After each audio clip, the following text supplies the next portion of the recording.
Hey guys, what's up? It's munclesonkey and welcome to another top 10 video. In this video, we're going to be going over the top 10 auras that I would recommend for you to get, and I'll go over why each one is useful and what situations it's going to be useful in and why you should get it or why you'd be interested in it. As always, thank you to this guy for the suggestion of the video. Thanks a lot for that, man. Don't forget to leave your suggestion for the next top 10 video in the comments, and I'll pick one and make a video about it. But as always, you have to have a short disclaimer before we get into this one. The auras are going to be a little bit more biased towards PvMing in combat, and I feel that the main reason for that is because the aura selection itself is a little bit more biased towards PvMing in combat. So as always, just remember that there is going to be a lot of focus on that in terms of what auras I'm going to be recommending for you to get, and a big reason for that is a lot of the end game content in this game is killing bosses and is doing combat, but I will try, as always, to put in a little bit of skilling benefits as well. They just might not be ranked as highly on the list, so that's why. Anyway, let's go ahead and get into these auras and see what are the best 10 auras in the game that you should consider getting if you haven't already. Number 10 on this list is Reverence, and this is probably never going to be your go-to aura or even your secondary go-to aura for doing combat, but it does have its uses, and it can prove to be an extremely good aura in certain situations. What Reverence does is when you buy the tier 1 aura, when you initially buy Reverence and haven't upgraded it at all, it has a 3% decreased prayer drain rate, as well as 3% extra prayer points from drinking potions. And you can upgrade it 3 times, and when you upgrade it to the supreme state, it will go all the way up to 10% less prayer drain and 10% more prayer points from potions. So if you are someone that's using prayer a lot and maybe you don't have access to like the Bone Crusher and Demon Horn combo or other things such as the Ectoplasmator and Demon Horn combo that can really help you save prayer a lot, this can be a very nice aura to save you out on a little bit of prayer potions. Definitely a lower tier aura, but it can be useful while doing Slayer or bossing when you are having your prayers on all the time. Number 9 on this list is the Dark Magic aura, and this is a very, very good aura in the right situations. The only problem with this aura is it's, again, a very situational aura, and it's only useful if you are using magic, because that's the only style that it works with. And you also need to have a high magic level, and you need to be fighting monsters that have lots of life points. So there are a lot of requirements for this aura to be good. But if you meet all of those requirements, you will occasionally see a bleed effect that does pretty high damage coming onto the Calgarian demons, and that is from the Dark Magic aura itself. It does have a chance to inflict this bleed, and how much damage the bleed does is going to be the lesser of a formula which is based around your magic level and the life points of the Calgarian demons or whatever monsters that you decide to fight with it. And it can raise your damage by up to about 5 to 10% if you have 99 magic and you're using overloads and tome roll, and you are additionally fighting monsters that have very, very high life points. So in situations like that, it's a very good aura and can be extremely effective, and this is definitely one that I would recommend to check out if you are looking to do some PvMing with your 99 magic as well as high tier magic weapons. And it can be really effective, and it's pretty good on certain Slayer tasks like Calgarian demons as well. Next up on the list is the Daemon Himola aura, and unlike all the other auras, this aura is not obtained with spending loyalty points.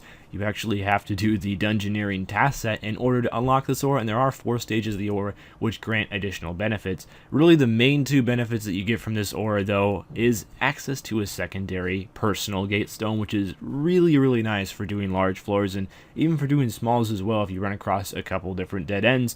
Also, it will allow you access to 1 consequence-free death per day, and this isn't from the aura itself, but once you have the task done, you can claim 40 cosmics and 40 law runes from the smuggler every time you start a dungeon, making that process of where you normally have to create runes after entering the dungeon much, much easier because you don't even have to make them. Also, on top of all of this, when the aura is activated, it will act as a bone crusher, and it will restore prayer points when you are bearing the bones. Not as many as the Demon Horn necklace would, but it can keep your prayer alive in some of those larger dungeons where you're killing a ton of monsters and you do want to use prayer in order to speed up the process a little bit. Overall, it's a very, very good aura and a must for anyone that's planning on doing some long-term dungeoneering. Number 7 is the Greenfingers aura, and this aura is great for those of you who like doing your farm runs. It does have a couple of uses, and it's not just for doing herbs.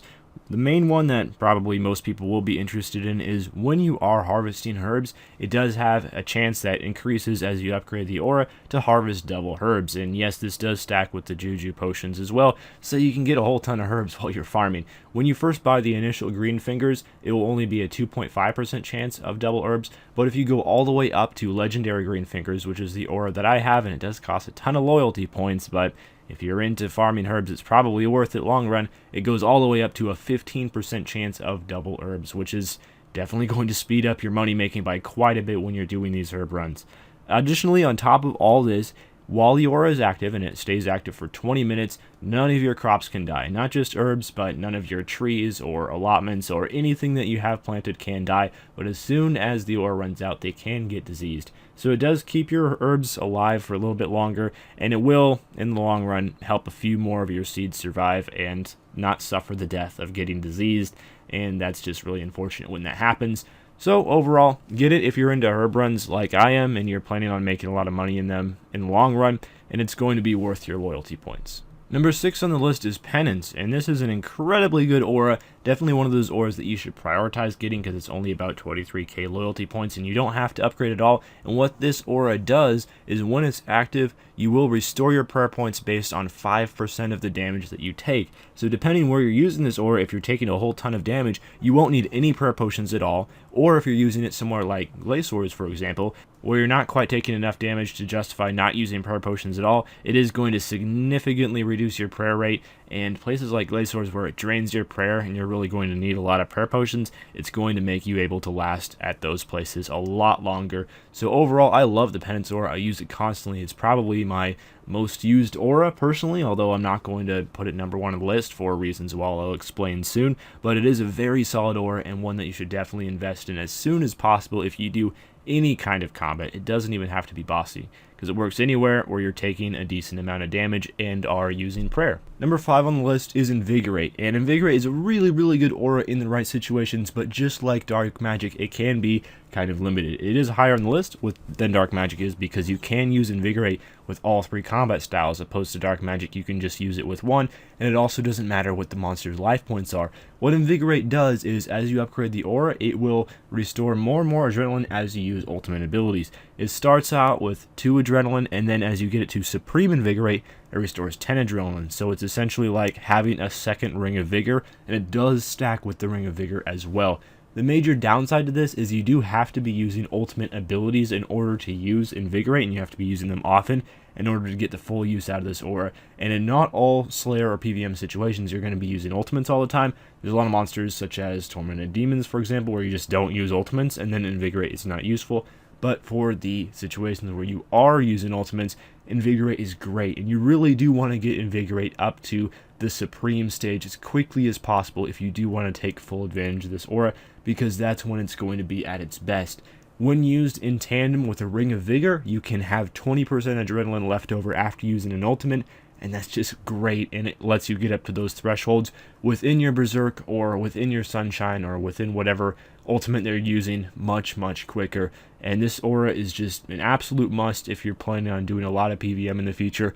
Make sure you get it, make sure you upgrade to Supreme as quickly as possible. Next up is the skilling auras, and I just say skilling auras and I'm not going to be going over individual auras because which aura will be the best completely depends on what skill you happen to be grinding at the moment, or whatever skill you happen to go for 120 for. Obviously a fishing aura is not going to be very useful to you if you never plan on doing much fishing, but it could be incredibly useful for you if you're going for 120 fishing.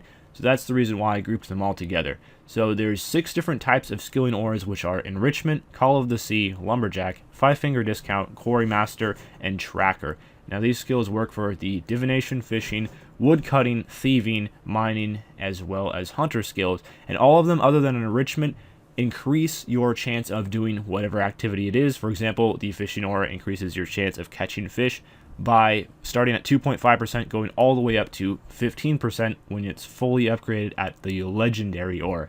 The enrichment, what that does is it increases your chance of harvesting enriched memories instead of regular memories by 2.5% all the way up to 15% when it's fully upgraded. On top of these 6 skilling auras, there is an additional other one, which is the agility aura, which is called sure-footed, which only has the regular and the upgraded version. And what this does is it prevents you from failing obstacles on an agility course, as well as give you unlimited run energy for the duration of the aura. And this can be a useful one. The only problem with this is a lot of people are doing the Elf City course to level up their agility at high levels, and it only requires 77 agility to use the Elf City course, and you don't fail it. So if you are deciding to use that course, the agility aura really isn't useful at all.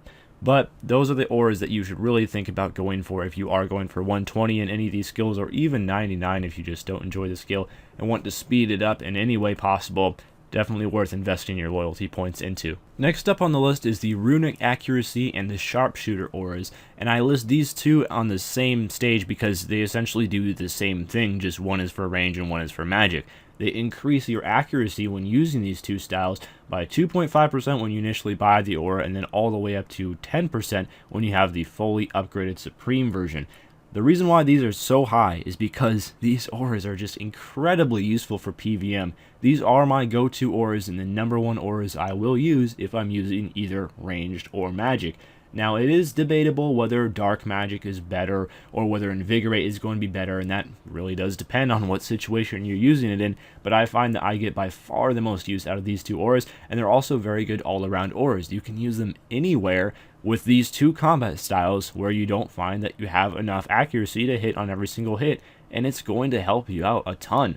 Some of the situations where these are really useful are at higher tier bosses, such as Queen Black Dragon when you're not on task, or killing Rise of the Six, or even Virago. Next, any of these bosses where you just need a little bit of boost of accuracy in order to damage the boss. Or if you don't have tier 90 weapons and you're using lower tier weapons, they're going to be useful a lot of other situations because you won't have quite the same amount of accuracy from the weapons yourself, and you could always use a boost. So you definitely will not regret buying these auras if you happen to use either ranged or magic for PvMing quite often, and definitely a worthwhile purchase.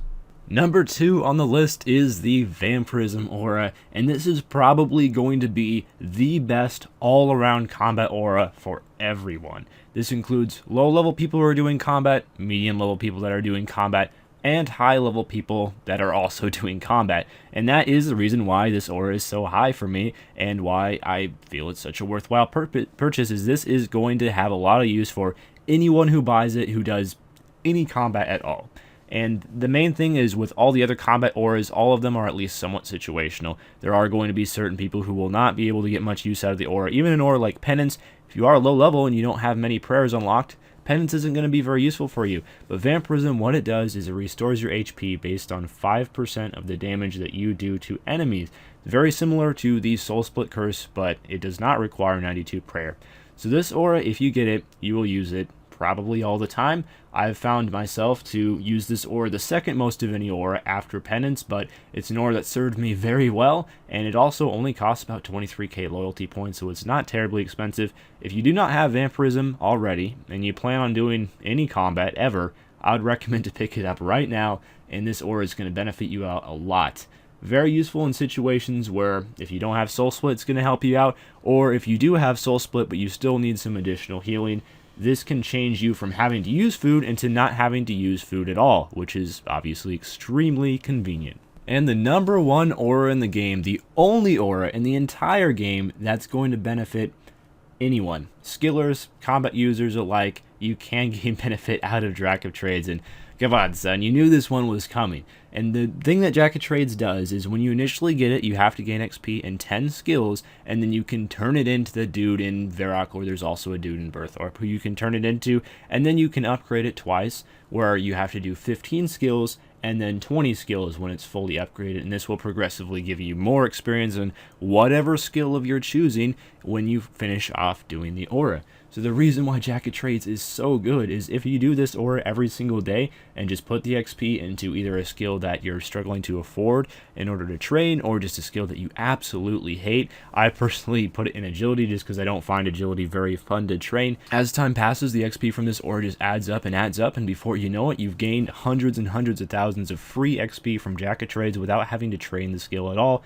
and that's just wonderful. I would really recommend to upgrade this aura as soon as possible if you're not maxed, because it's going to save you so much time or even money if you use it on a buyable skill, or just pain if you use it on a skill that you really don't enjoy whatsoever. And it hardly takes any time to do. It only takes about 5 to 6 minutes if you reset the aura with Vis Wax, which is another thing that you should probably do every single day in order to get 2 uses out of the aura per day and double the experience. Absolutely great aura. There is no reason that anyone in all of RS should not be getting this one, because it's just extremely beneficial. And this is always my first choice when I recommend auras to anyone who's wondering about what should be the first aura they should get. Just get Jack of Trades. It's that simple. So that's about all for this top 10. Before we end off, there are a couple honorable mentions. I probably should have mentioned them earlier, but oh well, we're going to say it now. First of all is the Inspiration Aura, which would probably be the best PVM aura in the game if you could upgrade it, but you can't. And what that does is it grants an additional 0.5% adrenaline for each successful hit that you land. Yeah, if that was a little bit more per hit, it would be a really good aura, but not quite doing it. Also, Equilibrium Aura, which can slightly increase your overall damage output because it lowers your max hit but raises your minimum hit. It's pretty good in certain situations. And finally, Poison Purge, really good at Zami and Araxor, just not really very good anywhere else, because those are the only 2 bosses that do very high amounts of hard-hitting poison damage. Anyway, that's about all for this video, so thank you guys for watching. Make sure to leave your comments for what you would like to see next in the top 10, and I'll make sure to show your comment in the video if I happen to select yours. If you have any interest in any more top 10s, the link is on screen as well as in the description, and I'll see you guys next time. Farewell.